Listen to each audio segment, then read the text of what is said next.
পরদিন সকালে সাতসুকি তাড়াতাড়ি ঘুম থেকে উঠে সবার জন্য রান্না করে এবং তার বান্ধবীর সাথে স্কুলে চলে যায়।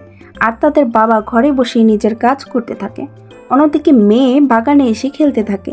তখনই মেয়ে সেখানে কিছু ছোট ছোট প্রাণীকে দেখতে পারে এবং খেলতে খেলতে তাদের পিছন পিছন যেতে থাকে।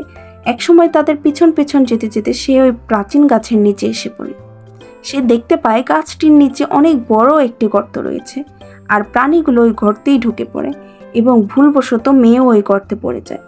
সেখানে সে ওই প্রাণীগুলোকে দেখতে পারে, আর সাথে সাথে ওই রকম দেখতে একটা বড় প্রাণীকে দেখতে পারে। মেয়ে ওই প্রাণীটির সাথে খেলতে শুরু করে, আর খেলতে খেলতে ওই প্রাণীটিকে তার নাম জিজ্ঞাসা করে। প্রাণীটি মেয়েকে বলে তার নাম হলো টোটোরো।